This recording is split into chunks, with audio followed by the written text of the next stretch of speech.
আজ আমরা মাধ্যমিক 2025-এর জন্য টেস্ট পেপারের পরবর্তী পেজ নম্বর 317 এবিটিএ টেস্ট পেপারের পেজ নম্বর 317 এর প্রশ্নপত্রটা আলোচনা করব।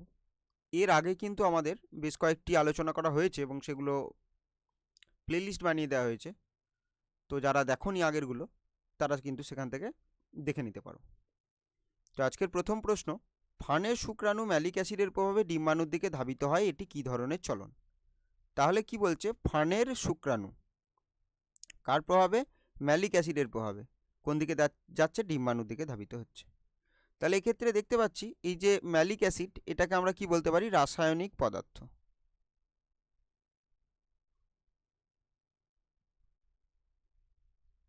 রাসায়নিক পদার্থ। আর এটি কোন দিকে যাচ্ছে? ওই ডিম্বাণুর দিকে ধাবিত হচ্ছে। ফানের শুক্রাণু।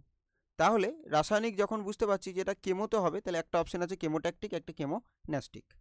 আর এটা কি হয়, কিসের প্রভাবে? গতিপথ। আর ডিম্বাণুর দিকে ধাবিত হচ্ছে মানে গতিপথ আছে, এটা তো বুঝতেই পারছি। আর কেমোন্যাস্টিক যেখানে আছে, এখানে গতিপথের ব্যাপার কিছু নেই, শুধু তীব্রতা।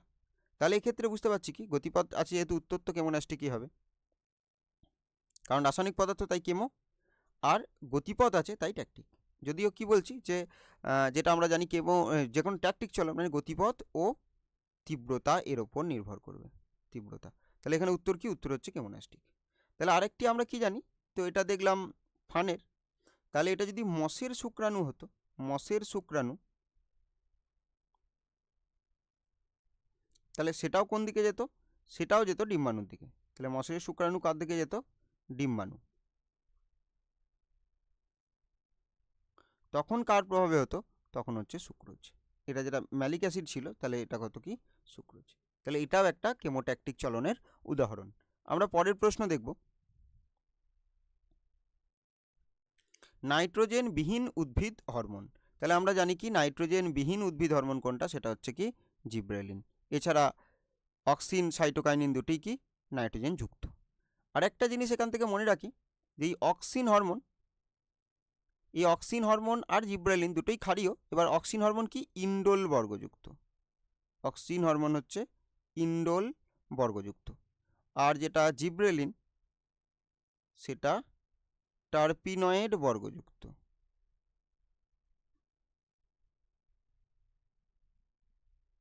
আর এখানে যেটা সাইটোকাইনিন রয়েছে, সেটা হবে পিউরিন বর্গযুক্ত। আর এ তো ইনসুলিন একটা প্রাণী হরমোন। তাহলে এখানে উত্তর হলো কি? জিব্রেলিন। আর কি এই অক্সিন জিব্রেলিন দুটোই কি আম্লিক, এটাও মনে রাখতে পারি। আর সাইটোকাইনিনটা এটা হচ্ছে ক্ষারীয়। তাহলে একটা ক্ষারীয় উদ্ভিদ হরমোন এটা। পরবর্তী প্রশ্ন দেখব, তাহলে এখানে নাইট্রোজেন বিহীন উদ্ভিদ হরমোন হলো জিব্রেলিন। পরবর্তী প্রশ্ন দেখব, ডিম্বাণু কোন প্রকার শুক্রাণু দ্বারা নিষিক্ত হয়ে পুত্র সন্তান হয়? তাহলে এবার কি দেখব, যে ডিম্বাণু, এখানে এই যে ডিম্বাণু, তাহলে ডিম্বাণুর আমরা ক্যারিওটাইপ কি জানি? ডিম্বাণুর ক্যারিওটাইপ হচ্ছে 22A প্লাস হচ্ছে কি এক্স, এটা ডিম্বাণুর ক্যারিওটাইপ। আর যদি দেখি শুক্রাণু, তাহলে শুক্রাণুর ক্যারিওটাইপ কত ধরনের হতে পারে? 2 ধরনের শুক্রাণু হতে পারে। শুক্রাণু 2 প্রকারের হয়। একটা হচ্ছে কি 22A প্লাস এক্স, আর একটা হয় 22A প্লাস ওয়াই। তো শুক্রাণু 2 রকম হয় আর ডিম্বাণু একরকম হয়। যেহেতু 2 রকম হয়, তার এর 2 রকম নাম আছে। যখন এক্স থাকবে, তাহলে সেটা এক্স যেহেতু স্ত্রীদের থাকে, আর আমরা জানি যে গাইনোসিয়াম কি, যে স্ত্রী গ্যামেট সংক্রান্ত, মানে স্ত্রী উদ্ভিদ সম্পর্ক সংক্রান্ত, তাহলে এখানে কি বলবো? গাইনোস্পার্ম। তাহলে এটাকে কি বলবো? ওই যে গাইনোসিয়াম, সেখান থেকে কি আমরা মনে রাখতে পারি? যে গাইনোস্পার্ম। পুরুষ ফুলের কি থাকে? অ্যান্ড্রোস্পার্ম, সেখান থেকে কি মনে রাখতে পারি? অ্যান্ড্রোস্পার্ম। মানে গাইনো কথাটা স্ত্রীদের সাথে যায় আর অ্যান্ড্রো কথাটা পুরুষদের সাথে যায়। তাহলে এটা গাইনোস্পার্ম, এটা অ্যান্ড্রোস্পার্ম।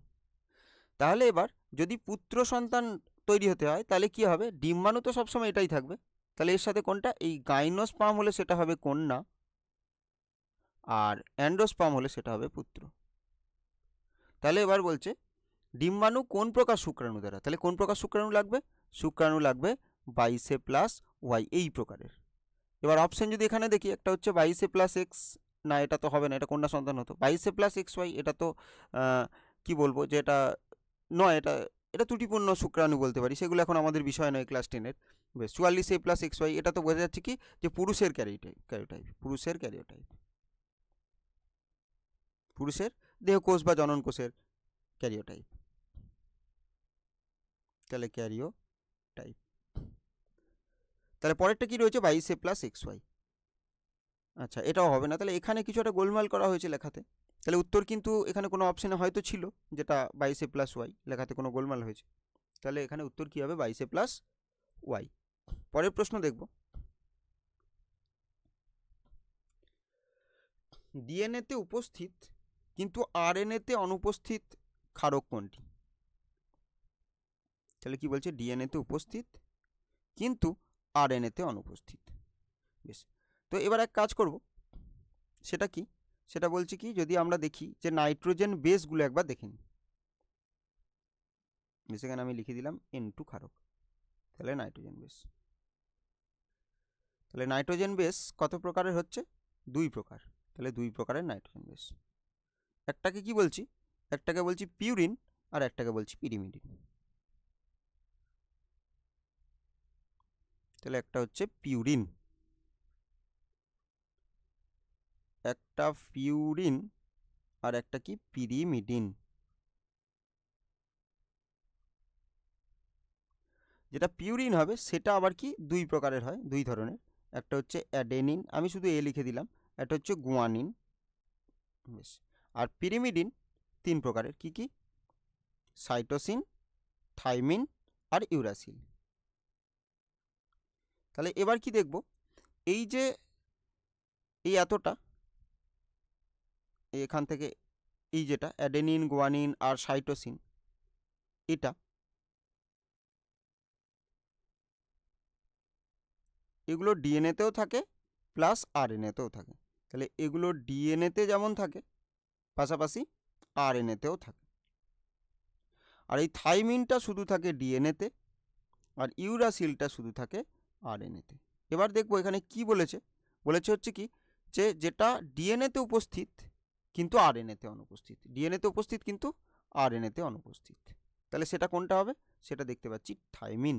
তাহলে এখানে উত্তর কি হবে? উত্তর হবে থাইমিন। পরের প্রশ্ন দেখব, মাইটোসিসের যে দশায় ক্রোমোজোমগুলো সুস্পষ্ট গণনা করা যায়। তাহলে মাইটোসিসের দশাগুলো যে প্রোফেজ, মেটাফেজ, অ্যানাফেজ, টেলোফেজ, আমরা জানি ক্রোমোজোম কখন সৃষ্টি হয়।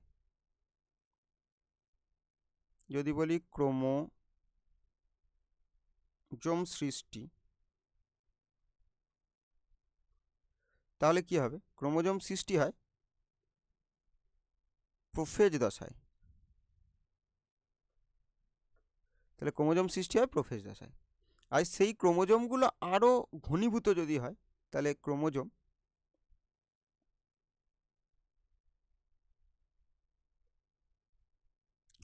ঘনীভূত হয়, আর কি তৈরি হয়? আর কি হয়? বিষুব অঞ্চলে সজ্জিত। তাহলে ক্রোমোজোম কি? ঘনীভূত আর বিষুব অঞ্চলে সজ্জিত, বিষুব অঞ্চলে সজ্জিত। এটা কখন হবে? এটা দেখতে পাবো আমরা মেটাফেজ দশায়। মেটাফেজ দশায়।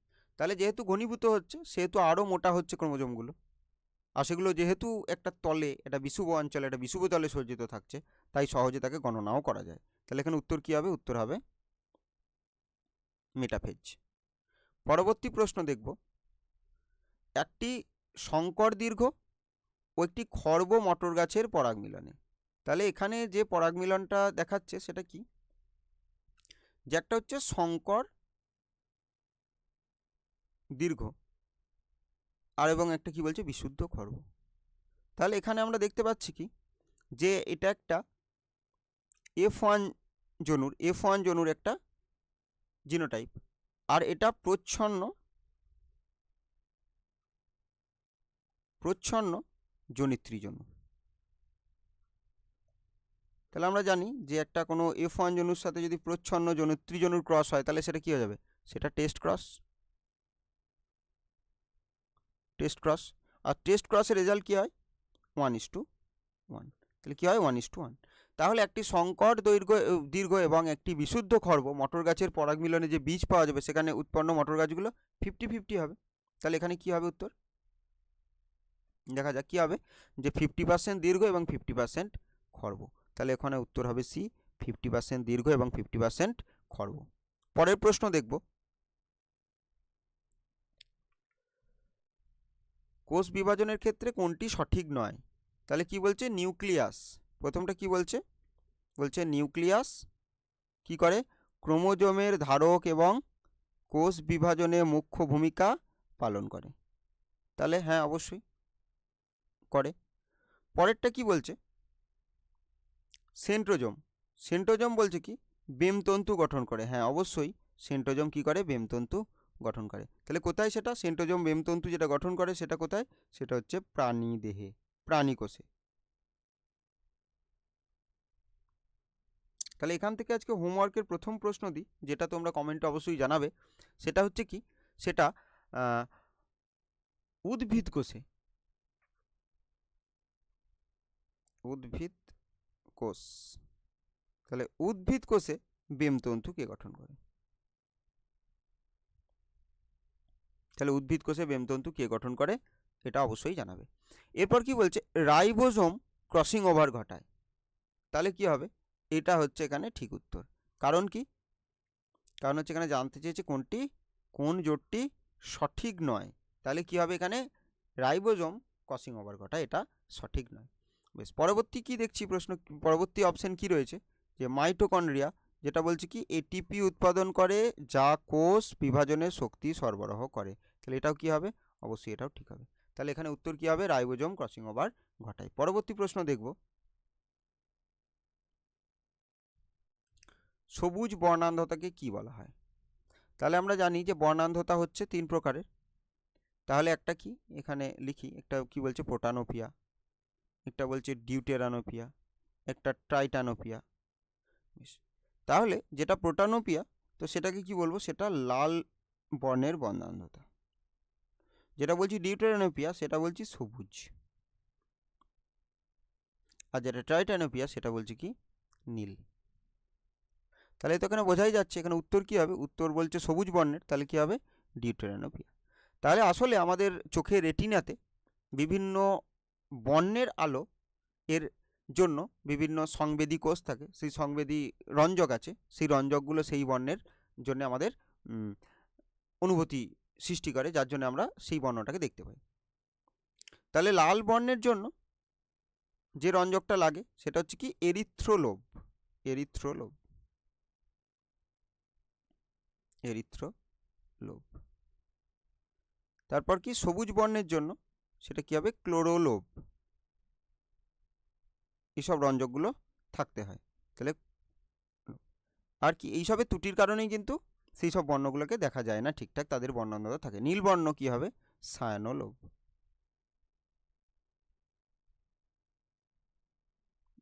তাহলে এগুলো এবার কি জানি আমরা, যে বর্ণান্ধতা, এই বর্ণান্ধতার কথা যদি বলি তাহলে বর্ণান্ধতা কি একটা, বর্ণান্ধতা হচ্ছে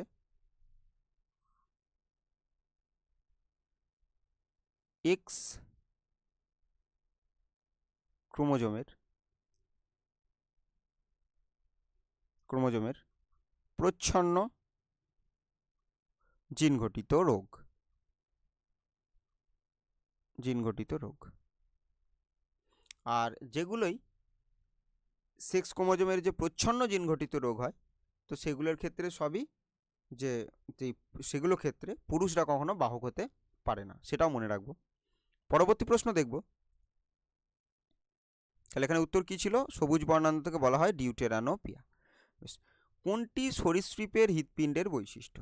তাহলে এখানে আমরা হৃৎপিণ্ডের বৈশিষ্ট্য যদি দেখি পরপর, একটা হচ্ছে কি মৎস্য থেকে একটু অ্যাডভান্স কি হবে, উভচর। আর সেখান থেকে কি হবে, সেখান থেকে হবে সরীসৃপ। আর তারপর কি হবে, সরীসৃপের পর স্তন্যপায়ী।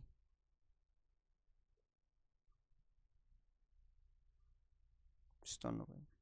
তো এখানে যদি এদের হৃৎপিণ্ড দেখি তাহলে মৎস্যর ক্ষেত্রে একটা অলিন্দ একটা নিলয়, আমি এইভাবেই দেখাচ্ছি। তাহলে একটা অলিন্দ আর একটা নিলয়। উভচরের ক্ষেত্রে যদি দেখি তাহলে কি দেখতে পাবো,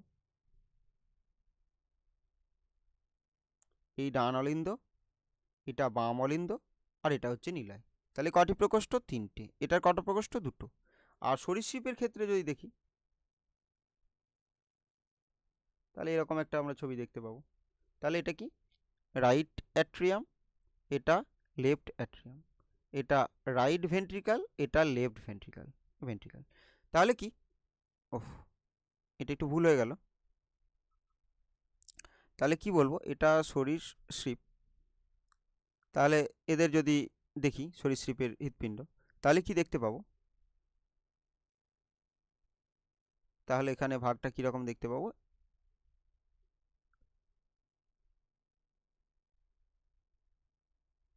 এরকম।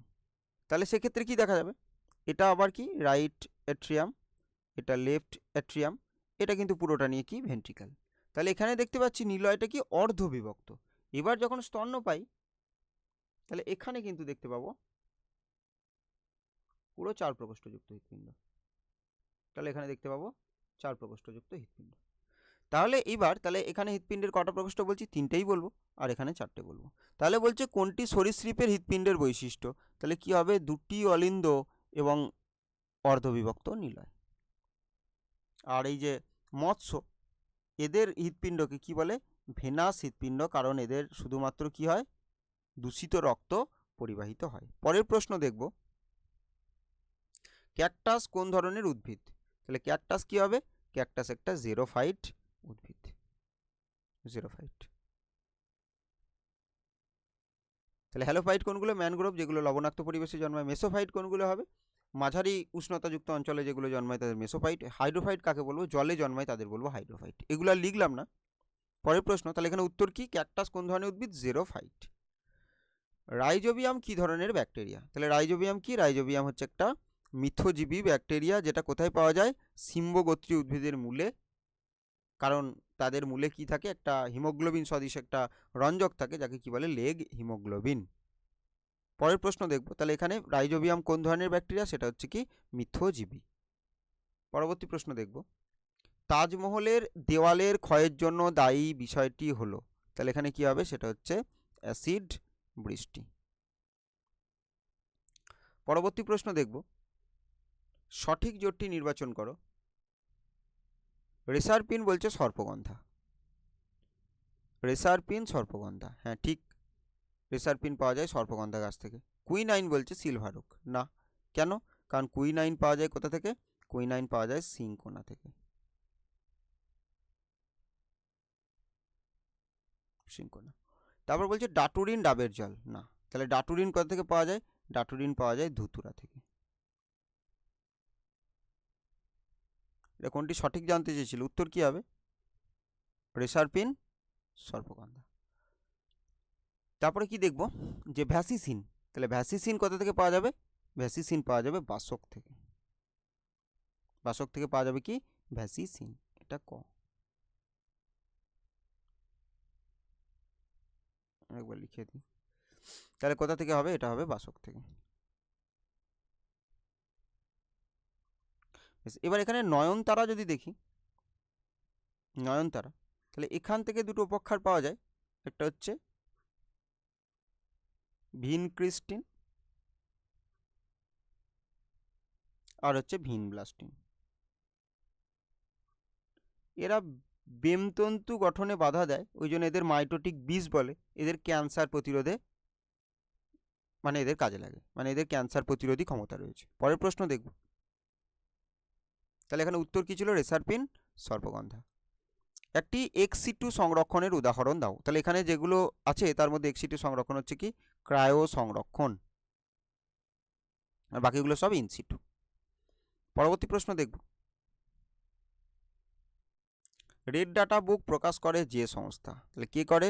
সেটা হচ্ছে IUCN, তাহলে international union for conservation of nature and natural resources, তাহলে এটা IUCN এর ফুল ফর্ম। বেশ, পরের প্রশ্ন দেখব, বা এখানে একবার আমরা ফুল ফর্মগুলো দেখে নিতে পারতাম। তাহলে কি বলছি, international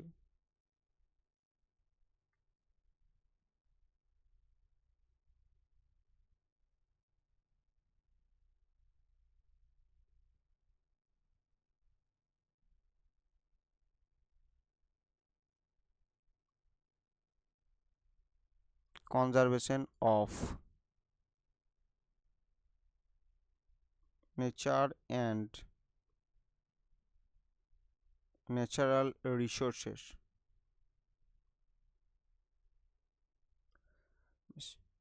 worldwide fund for nature, সেটা WWF। আর JFM কি জানি, joint forest management.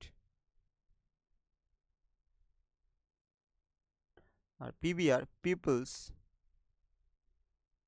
Biodiversity register.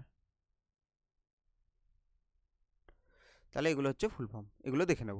পরের প্রশ্ন, গরম কোনো বস্তুতে হাত পড়ে গেলে তা তৎক্ষণাৎ সরে যায়, এটি এটা সহজাত প্রতিবর্ত ক্রিয়ার উদাহরণ। সহজাত অর্থাৎ যেসব প্রতিবর্ত ক্রিয়াগুলো আমরা জন্মসূত্রে পাই, যেগুলো শিখতে হয় না, অভ্যাস করতে হয় না, সেগুলো কি সহজাত প্রতিবর্ত ক্রিয়া। স্যাটেলাইট যুক্ত ক্রোমোজোমকে কি বলে, স্যাট ক্রোমোজোম বলে। এর ফুল ফর্ম কি, সাইন অ্যাসিডোথাইমোনিউক্লিনিকো, যার অর্থ হচ্ছে কি নিউক্লিক অ্যাসিডবিহীন স্থান। পরবর্তী প্রশ্ন দেখব,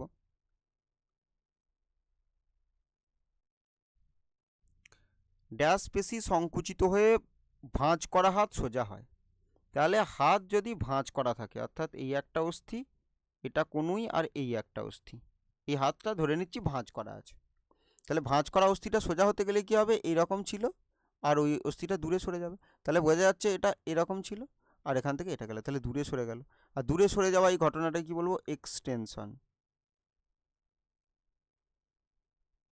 তাহলে এই এক্সটেনশনে সাহায্যকারী পেশিকে কি বলবে, এক্সটেনসর পেশি। আর যেহেতু অস্থি দুটোকে, হাতের দুটো অস্থিকে নিয়ে যাচ্ছে, তাহলে যে পেশিটা কাজে লাগবে সেটা হচ্ছে কি ট্রাইসেপস। তাহলে এখানে উত্তর কি হবে, উত্তর হবে ট্রাইসেপস।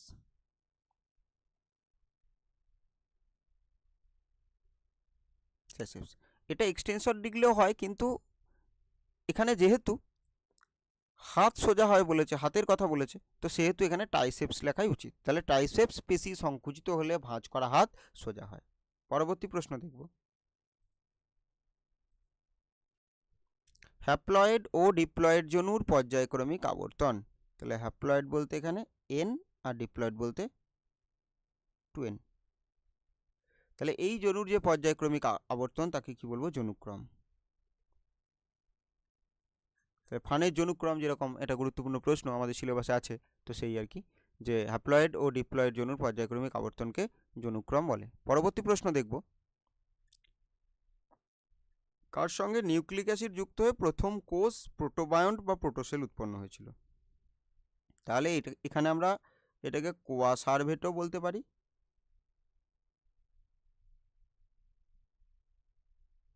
বা একে মাইক্রোস্ফিয়ারও বলতে পারি।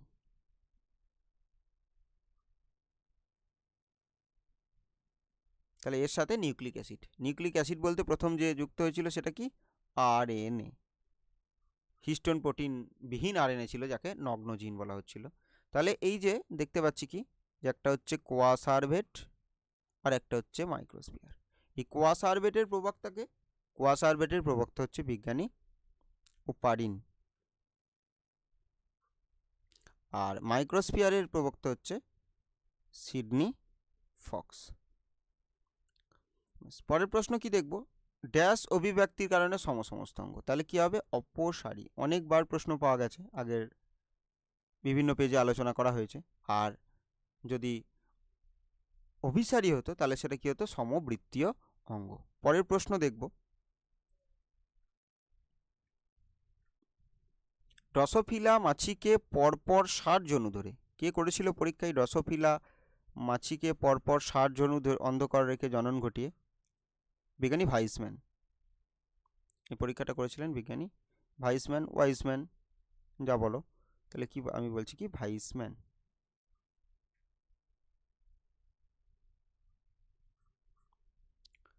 এই ভাইসম্যানই কিন্তু জাম প্লাজম তত্ত্ব দিয়েছে, জাম প্লাজম। অর্থাৎ জাম প্লাজম তত্ত্ব বলতে যে বৈশিষ্ট্যগুলো অটোজোম দ্বারা না, জনন বা জনন কোষ দ্বারা পরবর্তী প্রজন্মে যায়। এটা কে বলেছেন? বিজ্ঞানী ভাইসম্যান। মানে পরবর্তী প্রজন্মে যে বৈশিষ্ট্য যাচ্ছে সেখানে অটোজোমের কোনো ভূমিকা নেই।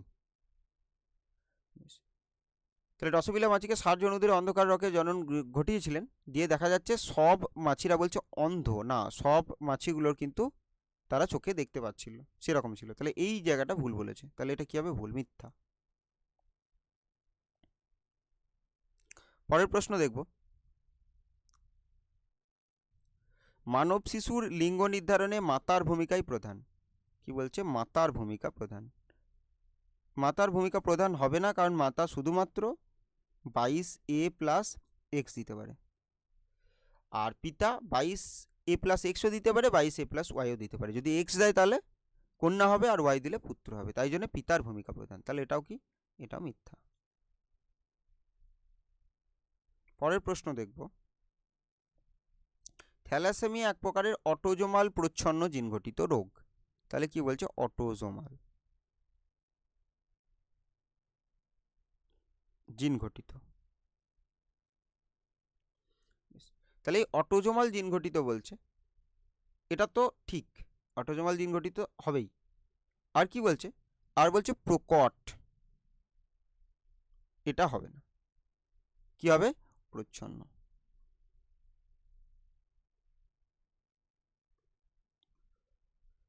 এখানে প্রকট জিন ঘটিত একটা রোগের নাম মনে রাখতে পারো, যদিও তোমাদের সিলেবাসে নেই।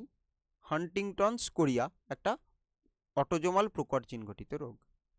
যাই হোক, এটা তোমাদের সিলেবাসে নেই, তো আপাতত থ্যালাসেমিয়া এক প্রকার প্রকট অটোজোমাল জিন ঘটিত রোগ। এটা ভুল। কেন ভুল? এটা ভুল, এটা মিথ্যা। কেন? কারণ অটোজোমাল তো বটে, কিন্তু প্রকট নয়, এটা প্রচ্ছন্ন হবে। পরের প্রশ্ন, পশ্চিমবঙ্গে জলদাপাড়া এবং গরুমারা ব্যাঘ্র প্রকল্পের জন্য বিখ্যাত। না, তাহলে এটা কি? এটা অবশ্যই মিথ্যা। তাহলে কি হবে? মিথ্যা। কারণ এটা কি? এক শৃঙ্গ গন্ডার, এক শৃঙ্গ গন্ডারের জন্য বিখ্যাত। পরের প্রশ্ন দেখব, পূর্ব হিমালয় হটস্পটে সংরক্ষিত একটি উদ্ভিদ প্রজাতি হলো রডোডেনড্রন। হ্যাঁ, অবশ্যই এটা ঠিক, সত্য। পরের প্রশ্ন দেখব, বাতাসে ভাসমান কণাগুলির ব্যাস 1 মাইক্রন, 1 মাইক্রনের কম হলে তাদের অ্যারোসল বলে। হ্যাঁ, এটা ঠিক। যদি 10 মাইক্রনের কম হয়, 10 মাইক্রনের কম, তাহলেই তাকে আমরা বলতে পারি কি? তাহলে তাকে আমরা বলতে পারি এসপিএম। মানে 10 মাইক্রনের কম হলেই এসপিএম। কিন্তু যদি অ্যারোসেল কথা বলি, এটা 1 মাইক্রনেরও কম, অবশ্যই অ্যারোসেল একটা এসপিএম। 10-এর কম হলেই তাকে এসপিএম বলবো, কিন্তু অ্যারোসেল 1 মাইক্রনের কম, এটা ঠিক। বেশ, তাহলে এসপিএম বললে আমরা কি বলবো? 10 মাইক্রনের কম। অ্যারোসল বললে কত বলবো? 1 মাইক্রনের কম। আর অ্যারোসল একটা এসপিএম এর উদাহরণ। পরবর্তী প্রশ্ন দেখব, এখানে কি বাম স্তম্ভ ডান স্তম্ভ মেলানো, একটা পাতায় হ্যাঁ ধরে যাবে। বেশ, তাহলে কি বলছি? প্রথমেই যেটা রয়েছে সেটা কি? পিত বিন্দু। তাহলে পিত বিন্দু এটা কোথায় থাকে? এটা চোখের রেটিনাতে থাকে। আর রেটিনাতে যেখানে সব থেকে আলোক সুবেদী কোষ থাকে বেশি, তো সেখানে পিত বিন্দু, আর সেখানে সব থেকে ভালো প্রতিবিম্ব গঠিত হয়। তাহলে এই যে অপশন ই, তাহলে এটা হবে উত্তর ই, পিত বিন্দুর সাথে ই। জেএফএম আমরা কি জানি? Joint forest management. এটা প্রশাসন এবং স্থানীয় মানুষ যৌথভাবে কোনো বনকে সংরক্ষণ করবে। এরকম শাল একটা গাছের বনের জন্য পশ্চিম মেদিনীপুরের আড়াবাড়িতে সর্বপ্রথম এটা করেছিলেন শ্রী অজিত কুমার বন্দ্যোপাধ্যায় 1971 সালে। বেশ, তাহলে এখানে কি হচ্ছে? জঙ্গল পুনরুদ্ধারের জন্য স্থানীয় বাসিন্দাদের সক্রিয় একটা প্রচেষ্টা, সেটা কি হচ্ছে? এটা হবে এফ। সুন্দরবন, সুন্দরবন একটা বায়োস্ফিয়ার রিজার্ভ। তাহলে সুন্দরবন একটা বায়োস্ফিয়ার রিজার্ভ কোথাকার? পশ্চিমবঙ্গের। বেশ, তারপরে বলছে রেটিয়া মিরাবিলা।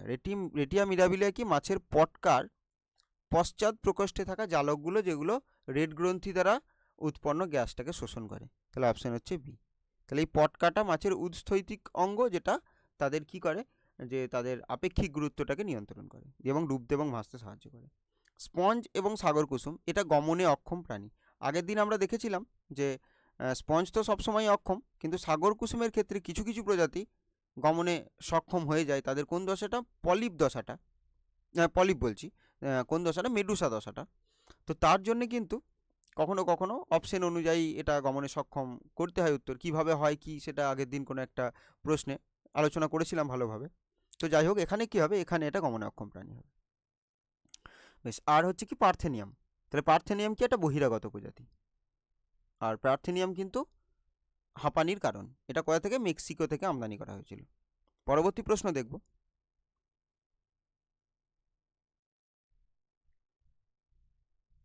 জাতীয় উদ্যান, অভয়ারণ্য, সংরক্ষিত বনাঞ্চল এবং বোটানিক্যাল গার্ডেন, এর মধ্যে বিসদৃশ কোনটা? এরকম জাতীয় প্রশ্ন প্রতিদিনই দেখতে পাচ্ছি যে একটা করে থাকছে। তাহলে এবার এখানে কি, যে এর মধ্যে আলাদা যদি বলি তাহলে বোটানিক্যাল গার্ডেন। কারণ কি, এই বাকি যেগুলো আছে সব কি, সব ইন সিটু। তাহলে এখান থেকে এই যেগুলো রয়েছে এতটা, এই যে জাতীয় উদ্যান, অভয়ারণ্য, সংরক্ষিত বন, এগুলো সব কি? এগুলো সব হচ্ছে ইন সিটু। এগুলো হচ্ছে ইন সিটু। ইন সিটু সংরক্ষণ কাকে বলে? কোনো জীবকে তার নিজস্ব পরিবেশে রেখেই যে সংরক্ষণ তাকে বলে ইন সিটু সংরক্ষণ। আর অন্য জায়গায় নিয়ে গিয়ে সংরক্ষণ হলে তাকে কি বলবো? এক্স সিটু সংরক্ষণ। যেমন এই বোটানিক্যাল গার্ডেন, এটা কি হবে? এটা হবে এক্স সিটু। এক্স সিটু। পরবর্তী প্রশ্ন দেখব, যে 2.20, অযৌন জনন বলছে রেণু আর যৌন জনন কি? তাহলে অযৌন জনন রেণু আর যৌন জনন তাহলে কি হবে? অযৌন জননে একক রেণু, যৌন জননে একক হচ্ছে গ্যামেট।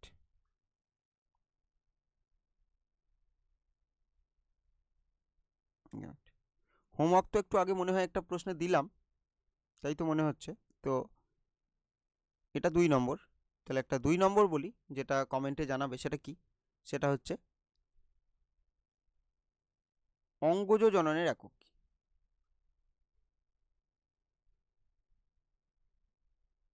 অঙ্গ, আরেকটা দিলাম কি, অঙ্গজ জননের একক কি? যাই হোক, আগে একটা দিলে সেটাও জানাবে। এটা আমি নাম্বার লিখছি না, মনে পড়ছে না দিলাম কি না। যাই হোক, যদি দিই দুটোই জানাবে, না হলে অঙ্গজ জননের একক কি এটা কমেন্টে জানাবে। পরের প্রশ্ন দেখি, ব্যাক ক্রস কি? আজকে আমরা দেখেছিলাম টেস্ট ক্রস, সেটা কি ছিল?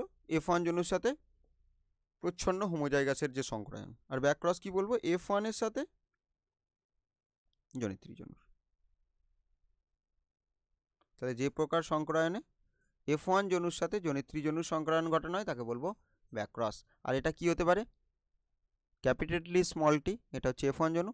এর সাথে ক্রস কার কার হতে পারে? 1 নম্বর হতে পারে ক্যাপিটাল টি, অথবা 2 নম্বর হতে পারে স্মল টি।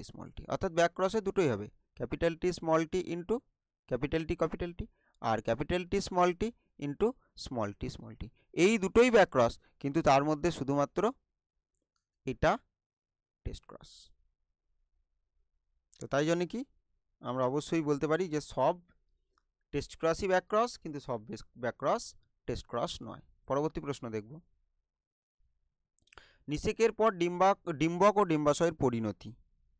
তাহলে ডিম্বক কিসে পরিণত হয়, আর ডিম্বক কিসে, আর ডিম্বাশয় কিসে? তাহলে ডিম্বক পরিণত হবে কিসে? ডিম্বক পরিণত হবে বীজে। আর ডিম্বাশয় কিসে? ডিম্বাশয় হবে ফলে। পরবর্তী প্রশ্ন দেখব, ভ্রূণ, ভাজককলা, বীজ, ক্রায়ো সংরক্ষণ। তাহলে কি ক্রায়ো সংরক্ষণের আন্ডারে সবগুলো পড়বে, অর্থাৎ ক্রায়ো সংরক্ষণে ভ্রূণ, ভাজককলা, বীজ, শুক্রাণু, ডিম্বাণু, এগুলো সব সংরক্ষণ করা হয়। তাহলে উত্তর কি হবে? ক্রায়ো সংরক্ষণ। পরের প্রশ্ন দেখব, একটি সংযোগ রক্ষাকারী প্রাণীর নাম লেখো। সংযোগ রক্ষাকারী প্রাণীর নাম আগের দিন আলোচনা করা হয়েছে, আমরা অনেকগুলো আলোচনা করেছি। আজকে যে কোনো একটা লিখে দিচ্ছি, যেমন পেরিপিটাসই লিখি, পেরিপিটাস।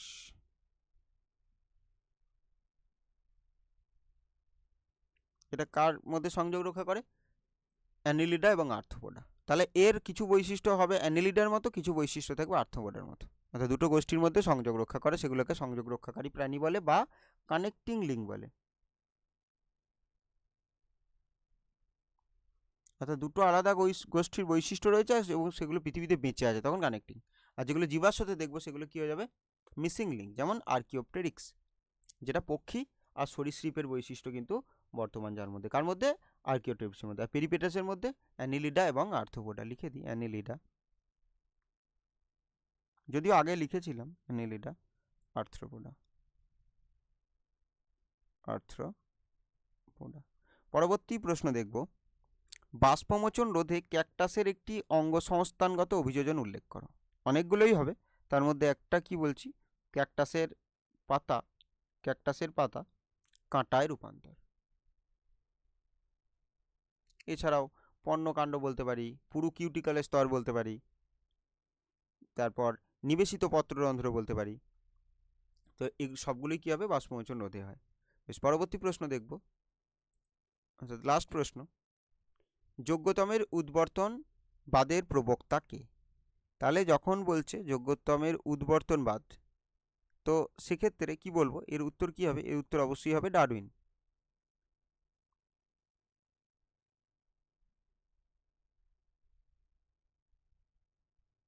ডারউইন। কিন্তু যদি বলি এই যে যোগ্যতমের উদ্বর্তন, এই শব্দটা কে বলেন? হ্যাঁ, যদি অবশ্যই প্রবক্তা কে বলে, যদি বিষয়টার প্রবক্তা কে বলেন, তাহলে অবশ্যই ডারউইন। কিন্তু কি বলছি, যদি বলে এই কথাটা, এই শব্দটা কি প্রথম বলেন,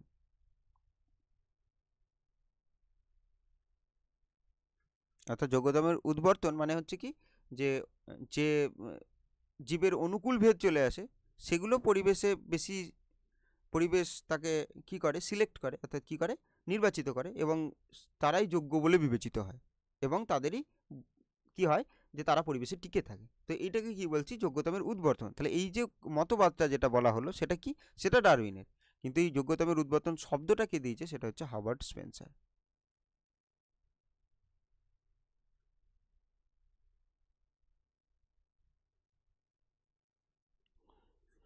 তাহলে এই ছিল টোটাল 41টা প্রশ্ন।